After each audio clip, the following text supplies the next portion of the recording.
What up, though? What up, though? Thursday, April 29th, 5 p.m. Eastern Standard Time.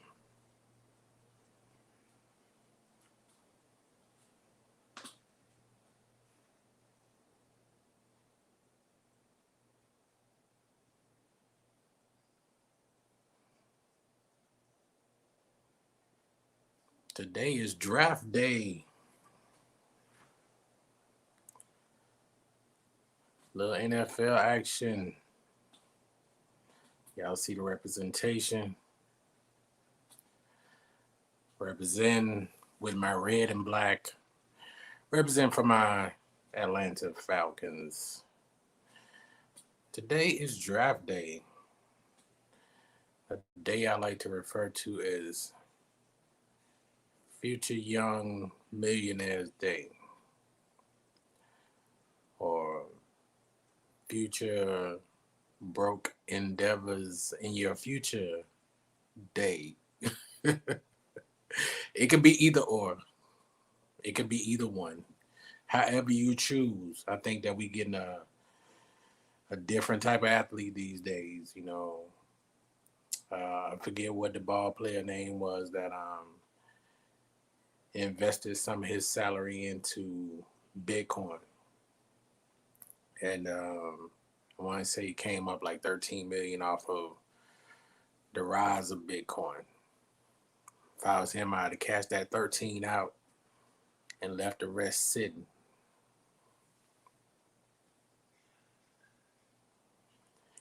But yeah, today is draft day. Um, Good luck to all the athletes that will be in tonight's draft. To all the ones that may go undrafted but get a chance to compete for a roster spot this summer. You know, and to all the players that's just in the NFL system, period, point blank. You know, NFL ain't no joke. Athletes work their whole life to get to this day. Workout, early morning workouts, um, practice, film study. This ain't no cakewalk. To the ones that get a chance to cross that stage tonight in Cleveland, uh, salute to you, young fella. Um, Only person I really know of is one of my ex coworkers, her nephew Jalen Camp, Georgia Tech receiver.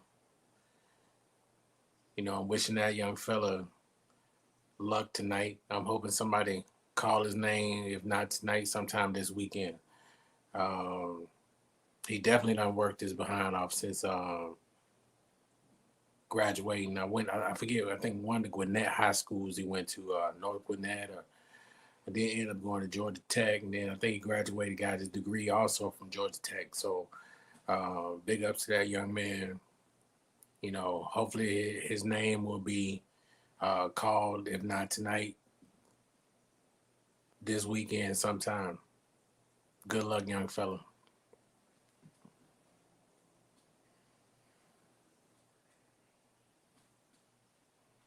Yeah, they like I said, I think they you got a different type of rookie these days. A lot of these cats ain't blowing all their money away. I think a lot of them have come up with you know technology driven base investing, and they got some good people in their ears these days. Um, you know, I give them props. Give them props. A lot of them ain't out here just tricking it all off like back in the day. Back in the day, it was a must that you. It was like a rookie starter pack when it came to the jewels and the cars and the lifestyle. You know, that's a good thing.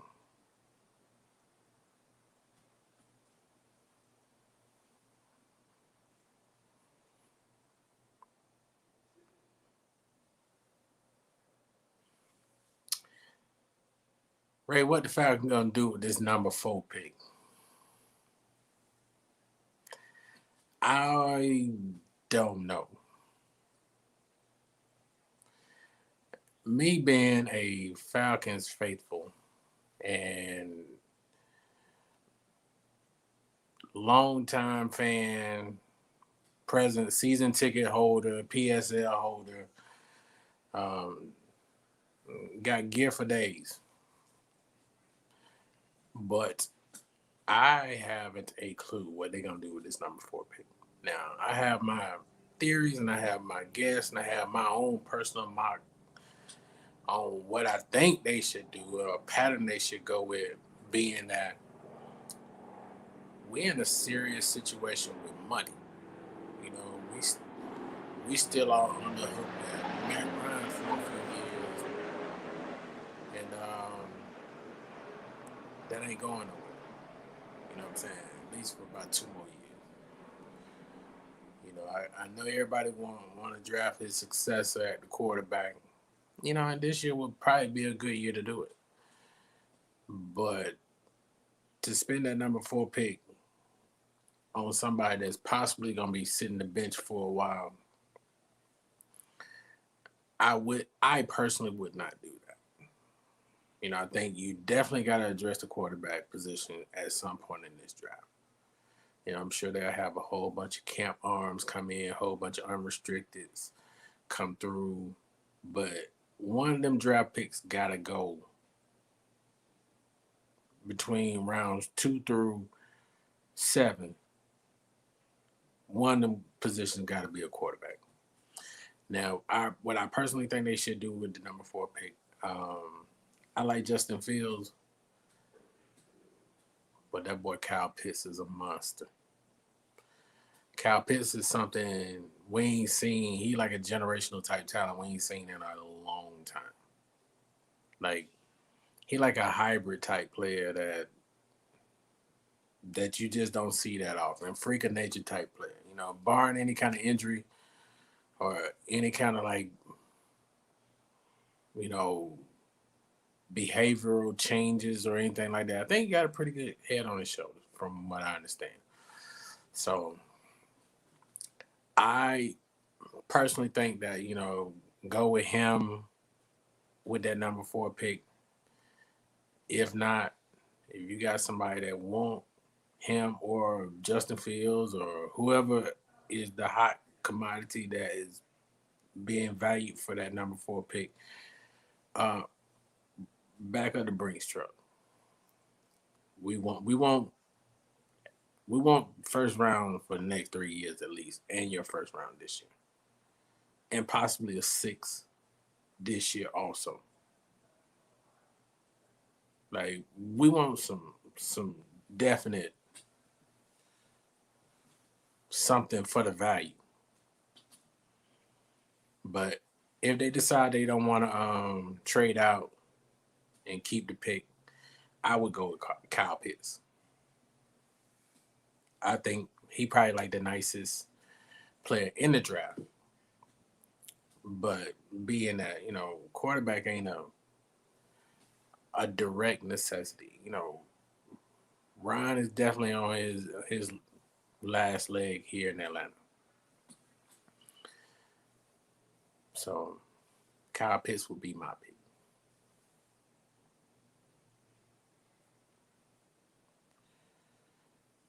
Ray, where we going after the number 4 pick? We got a lot of needs, quite a few. You can start with running back depleted. You can start with safety kind of thin. Edge, always a necessity. Um, a corner. You can never go wrong with an O lineman. But in what order? I mean, at that point, it'll be all on Arthur Smith and Terry Fontenot. I think that both of them have come up with a game plan that is suitable to the financial needs over the last couple of next couple of seasons as well. So whoever we pick, it's gonna have to be somebody who we feel like could possibly make a team and be a roster filler for a low rookie minimum for a couple years. So these late rounders, 2 through, we looking for value players. You know, I got a chip on my shoulder because I wasn't selecting in the earlier round. So my guess would be with the second round pick, they would probably be shopping for maybe running back or best player available. You know what I'm saying? That could, and we got a lot of needs, so that could be a dope ass edge. I would love to see them to go after the kid from either one of the kids from Miami, uh, Phillips and Rousseau. So either one of them is low hanging fruit in one of them later rounds, second or third. Go after one of them.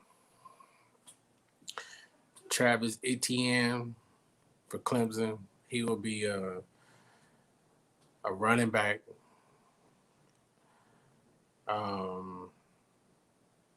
Safety from Indiana. Forget his last name. I think it's Johnson.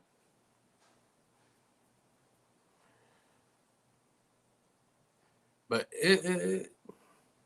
like I said, draft, I don't really like doing predictions on who I think. I always just like to go with whoever the people in the office is looking at. They eyeballing. Y'all got more of it. I'm just here to pay my ticket fees and go to the game. So it's on y'all what y'all do at this point. So as far as the picks, let me know after y'all done picking, and I can kind of formulate in my own head what I think, camp gonna look like.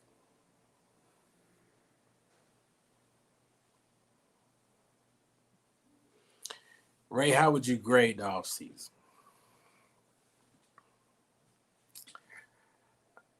I would give, granted the circumstances. Circumstances was fucking hellacious for the Falcons. You know what I'm saying? Like, we got these big salaries and no wiggle room with the cap. So my thing is,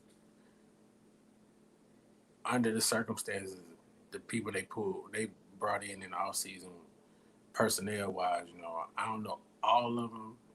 I know Harmon from Detroit, Patterson from Chicago,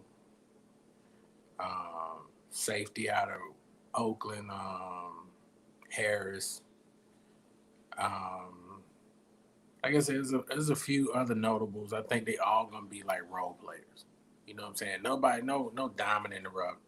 We feel like we done stole one out of free agency and no shit like that. I think a lot of them got 1 year deals. So basically, we looking for them to play a role. And those role might be around, a rookie that might come in and start over them. We don't. Tonight this weekend we'll show up a lot of our questions, and hopefully show up a lot of our needs. So, we gonna wait and see. At least that's what I'm gonna do. I'm gonna stay off a lot of these sports groups that I'm in, podcasts I'm listening to. Everybody got their opinion. Everybody amped up. We don't know. Just remember that. You don't know. You don't have a clue. You know what I'm saying? We just riding this thing out.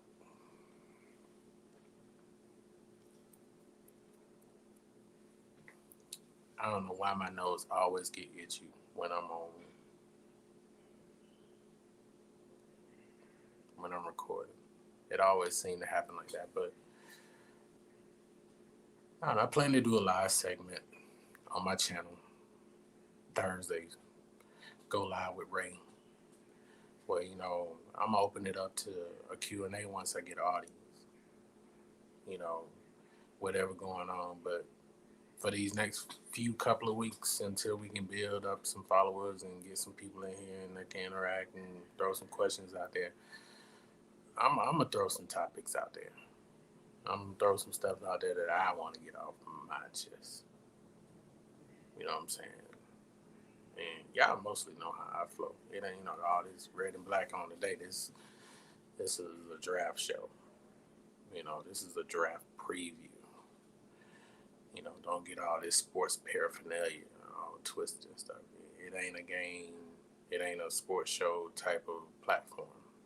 You know what I'm saying? Sports is just something I'm big into also. But y'all know what my passion lies.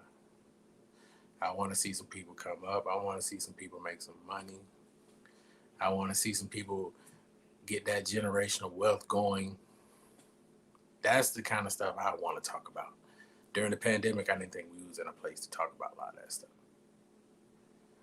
But now, the doors are opening back up, and life is going on. And what I want to tell people is just start thinking. Come up with your game plan. Start formulating. Have these hard conversations you may not be familiar with, topics you may not be familiar with. But that's what I'm here for. Here to provide a little bit of information. Provide at least the information that I know. And I'm going to tell you right now, I am nobody's financial expert. I'm not giving anybody any kind of financial advice. My suggestion to you is the same thing that I would tell anybody else. Do your own homework. You know what I'm saying? Pull your own words. I ain't going to tell you how to spend your money. I don't need nobody to help me tote my wallet, and I ain't going to help tote yours. So my suggestion to you on anything that I throw out when it comes to the world of investing and saving, do your homework. All this is just food for thought. All this is just, let's get the narrative. Ray said something that was thought-provoking. So, let's think. The question I get most, Ray, where do I start with investing? All right. My suggestion would be to go to any kind of financial site. Can't go wrong with Yahoo Finance and the Motley Fool and anything that is a credible publication that can kind of give you some heads up on the world of investing. You got to familiarize yourself. It's going to be a whole bunch of foreign jargon going to be thrown at you. You ain't going to know what the hell they talking about. Stick in there. I promise you, it started to smooth out after about a year. But you got to engulf yourself in it. You got to put yourself in foreign land until you can navigate the water and learn it. For me, it took, I would say, a solid 18 months to where I started feeling comfortable with the jargon and putting my money. I didn't have a whole lot of money to start with, and I still don't have a whole lot of money. I mean, I always tell people, don't invest no more than you feel like you can lose. In the event that you don't lose, it's a win. In the event you do lose, it's still a win because it's a lesson learned from it. But it wasn't a super valuable lesson learned. It wasn't all right, it took me all the way out lesson. So start with engulfing yourself into the habits of the world of investment. Being that you got to train your body to start thinking like an investor. You got to start reading, going to different symbols that you have heard of or ones that make sense to you. Find your level of comfort first. I can't tell you where to put your money. You know what I'm saying? The safe bet stocks is what I always tell people. The ones that are always top gainers, the ones that are always top of the watch list. Your Teslas, your Amazons, your Googles, your Facebooks. But yep, familiarize yourself with what the term white pages. White pages is like the breakdown of every company. It's gonna be they got to report all their earnings and future earnings and losses, and they got to report all that to the SEC. And stuff like that is considered they white pages.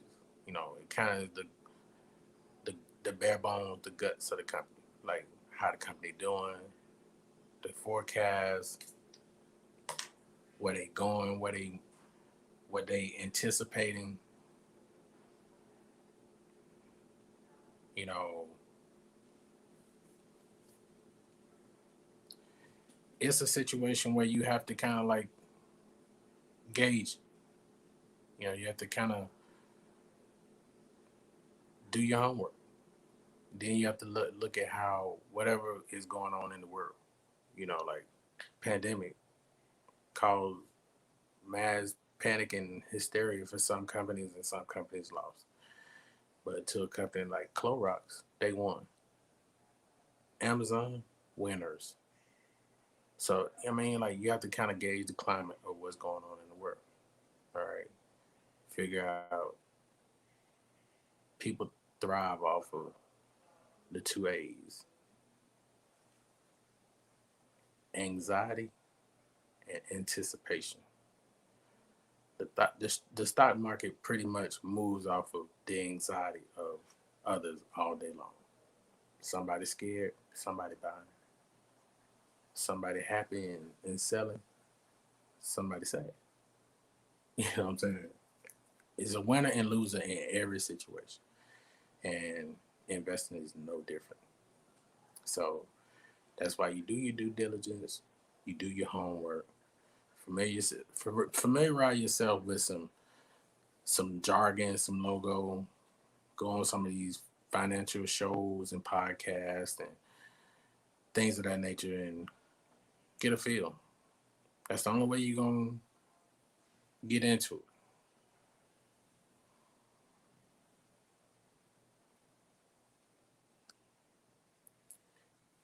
Next question I've been getting lately is, Ray, what's your take on this Dogecoin phenomenon?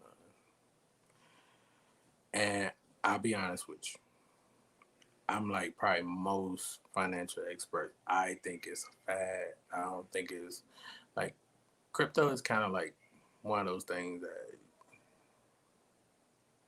you really can't gauge it. So I can't say that it is a fad, but I think it is just from the platform that I have been learning with crypto.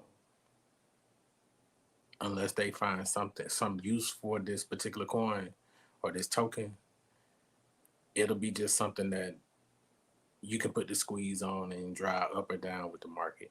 And, be that as it may, uh, watch it. Watch where you put your money with Dogecoin. Monitor it on a daily basis because it's super sporadic. It could be one of those coins that um, goes super super high and then bottom out and never come back up. Bitcoin, Ethereum, things of that nature, they got like longevity and long stay because you got federal government that's poking and prying into those and seeing how they can get their fees off of those. Anytime the government want a play into something, it's something that's gonna be long term. It's gonna be something that's a long play. So Bitcoin would be a long play. Ethereum would be a long play. Dogecoin would be one of those things that I will monitor on a day-to-day basis and just see where who may pick it up. Somebody may pick it up as a token and find a use for it.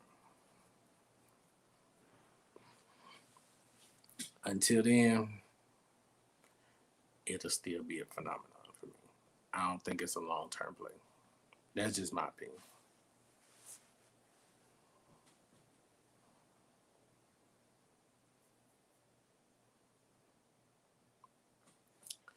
Okay, give them something to think about. All right, it's kind of a this is a real estate. Think about. sellers is reaping the benefits of the market right now. Like they averaging 10 and 15,000 over asking price. So just know that that's gonna be short lived. But the thing that's looming after this whole sellers market frenzy that we're going through right now, foreclosure coming. That foreclosure bubble is looming. You know, you got all these debt forgiveness. You got people that have opted out on paying for mortgage since pandemic. People that lost jobs. You know, jobs not brought back, lost income. Um, the lender gonna want their money back. Bottom line, you know. And I don't think a lot of these debt forgiveness and opting out on paying your loan, I don't think it's gonna be a balloon that they're gonna tack in on the back half of your loan. I think that's gonna be something that's gonna come due at a certain point before your loan is before the term of your loan is ended. It ain't gonna be a back end, a balloon tack on like on the back end. So I think a lot of people gonna have to watch and see what the terms of them opting out on paying their mortgage. And for those people that ain't gonna be in a position to pay that money back, them houses gonna be foreclosed on, and that market gonna become bullish in the sense of investors and rehabbers and flippers. And so if you in that frame of mind, I say start getting your chips together and your patience and uh, dealing with banks.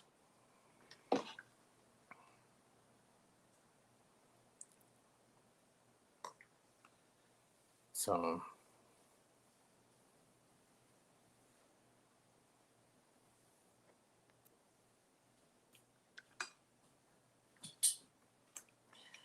that's just something to think about.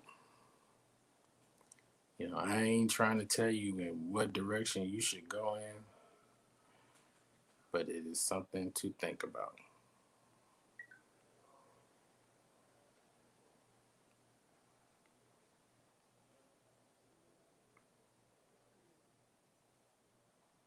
All right, this next little section is something that I term as, and you done heard a million times, watch out there now. Watch out there now is my little segment on a stock that I'm watching, or maybe a stock that I'm already invested in. But again, not in no way, shape, form, or fashion advice or telling you what you should do with your money. It's just something you should watch.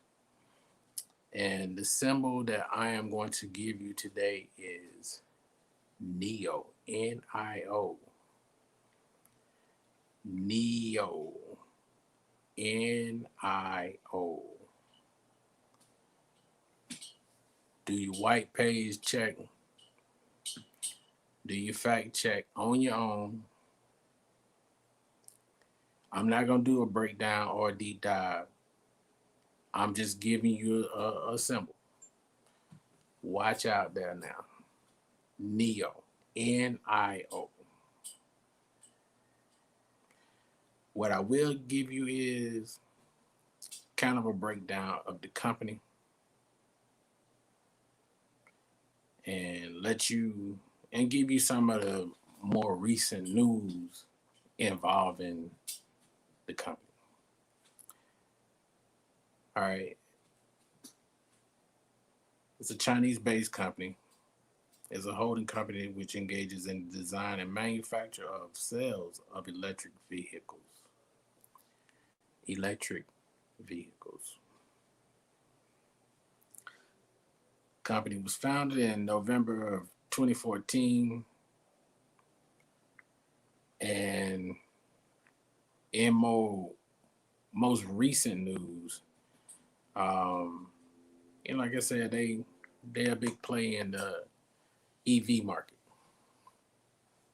Tesla ain't the only game player in this. And as you can see, the EV market is beefing up. Like, for real, for real. In case some of you don't know what the EV market is, that's electronic vehicles. It's going to be battery-powered vehicles that are operated solely off battery. So Tesla ain't going to be the only play in this game. Matter of fact, every major car company is coming up with an EV vehicle. You know, all the major luxuries, I think Porsche just came out one, Mercedes got one that's coming out. So these luxury high ends, they're not gonna let Tesla just be the only boss in this game, the EV market. And China most definitely ain't gonna let that happen either. But Elon Musk is gonna run the EV market solely by himself around the world? No, sir. So NIO is one to watch out for. You know, I think as the day has closed on the trading market, it's trading at about $38.99. You know what I'm saying? I would probably put a limit buy on it because I think it's gonna drop a little bit more. Limited buy on it probably about $37.50, $37. Buy you a few shares. This is gonna be one that you're gonna have to sit on though. So don't expect it's gonna drop you a whole bunch of money immediately. I think it's gonna be one that you sit on. It's gonna be one that is gonna show itself to be a rival to Tesla and the American market as far as vehicles. But EV is definitely here to stay. They got too many governmental plans behind that, so it's a moneymaker.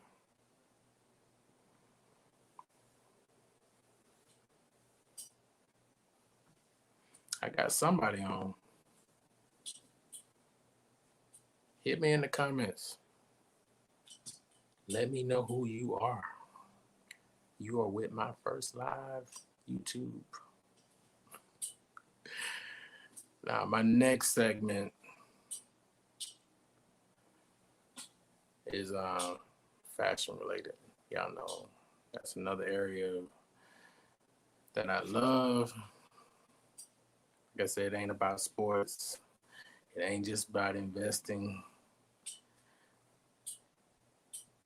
Look good, you feel good. Feel good, you play good. You know what it is. Yeah, today's sneaker watch is a pair that came out today that I was not lucky enough to get. So if there is anybody out here within ear pitch of this message, look out for your boy, the Nike Sacai Vapor Waffle. It dropped today for $180. I ain't giving no more than $225. So if you know anybody, any of my sneaker plugs out there, anybody that know me from the old sneaker world, hit your boy up. The Nike Sacai Vapor Waffle. Like I said, I ain't trying to pay no more. Like, I don't want to pay over $225. Like, I know I'm gonna have to get taxed on them because they sold out today in like 5 minutes, and when I got on, they were gone. So, anybody out there listening, look out for your boy. I ain't fully back into the sneaker world, but you know, I keep my eye on a select few pairs that I like to keep in tune with and stay up. You know, I keep my fresh together still. I just don't buy J's. That's a whole nother show though. Whole nother show.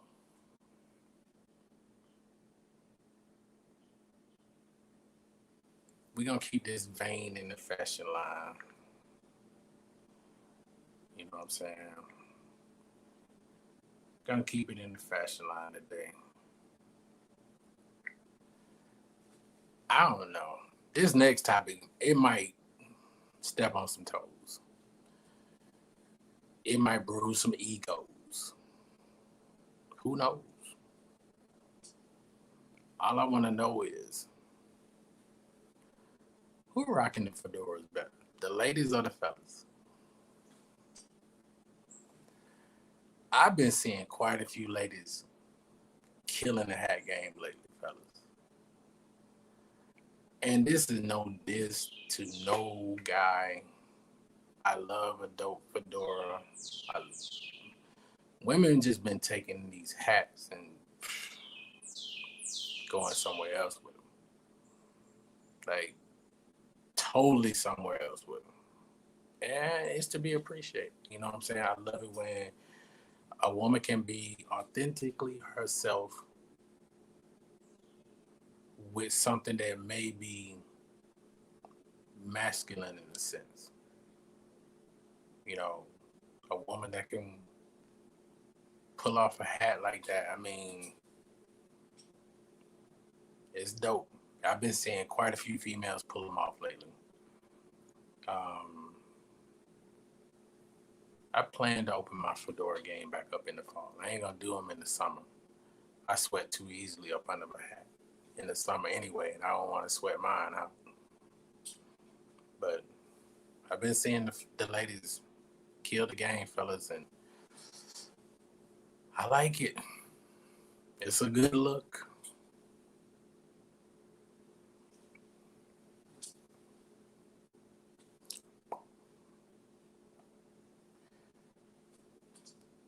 I don't know.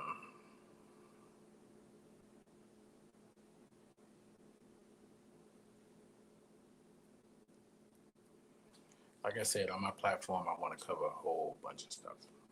Like mental health, general health. But we gotta start with the mental health first. And this next segment is called I Really Know How It Feels to Be Stressed Out. Stressed out. Yeah, that's a Tribe Called Quest lyric for those who don't know.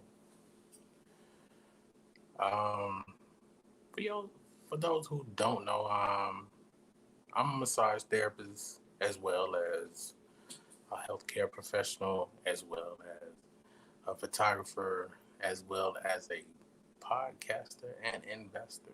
That's a lot. But I am a massage therapist. I did go to school for massage therapy, for spa and body wellness, Atlanta School of Massage, class 2004. I ran a mobile massage therapy for quite some time and kind of like demolished the business around. I wouldn't say even demolished. I'm still kind of I do a little bit, but not as much. So, my stress tip of the day comes actually from a friend of mine that posted the other day, and people don't realize this is a form of massage, and it is a tremendous, when I say tremendous, stress reliever. Dry brushing. For those of you who don't know, please Google it. I don't want to go into lengthy explanation but you're gonna get like kind of a firm bristle brush and just brush over your body like in various forms and in massage type pattern with a brush. And what it does in the process, it fluffs off dead skin cells. It kind of invigorate new skin cells, and it kind of gets your blood flowing. You know what I'm saying? It is a bona fide massage technique and a stress reliever that goes hardly ever mentioned. Like when people talk about dry brushing, they have not a clue what I'm talking about. But it was something that I used to incorporate into some of my sessions with patients that I know that had um, like dry skin or eczema. Like it would help them when I did do lotion application. So dry brushing would be my stress tip of the day.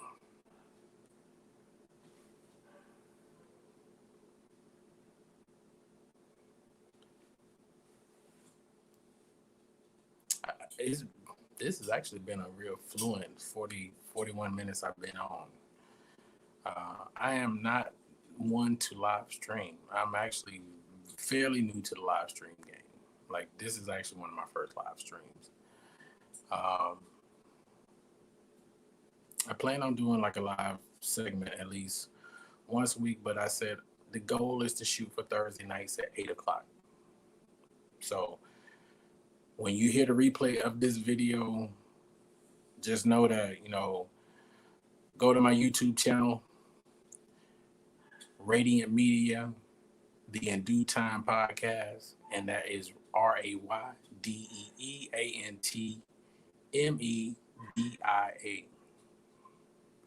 the In Due Time podcast. So it's a combination of Ray-Dee-Ant Media, the In Due Time podcast. Go and hit that subscribe button. Like the video, help me with my analytics. You know what I'm saying? Trying to get these subscriber numbers up. The more subscribers, more people that'll tune in, more people that'll be engaging. So, and you can follow me on all social media platforms, Ray-Dee-Ant Media, or the In Due Time podcast. And that is podcast with a K, like KAST.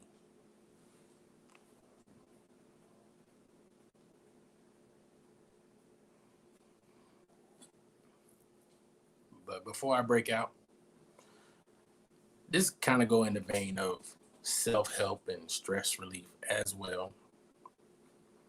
And that would be vacation. Where are we going? We going on vacation, or a staycation. Since I don't have anybody in my live feed to interact with me or to engage with me, if you see this video on the replay, where y'all going on vacation? You know what I'm saying? Like, I know we've been locked up for a year or more, and a lot of us didn't get one last year. And who you taking? Who are you taking? Are you taking somebody that you married to? Your girlfriend, your boyfriend, your bae, your boo? Or you just gonna kick it around the crib, gonna take you about 4 or 5 days off and get some stuff done around the house and go to some of your favorite brunch spots and go to Target at 12 o'clock during the day. What you gonna do this summer? How we gonna spend our summer? Give me some good vacation ideas. I do have a vacation on tap for July, but I ain't gonna tell nobody. I ain't telling y'all where I'm going. Y'all just gonna have to see the videos and the pictures when I get back.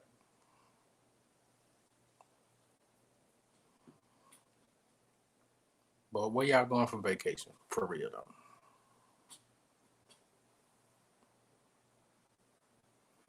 All right, we're rolling up on the 45-minute mark. People, it felt good, but I'm about to be out.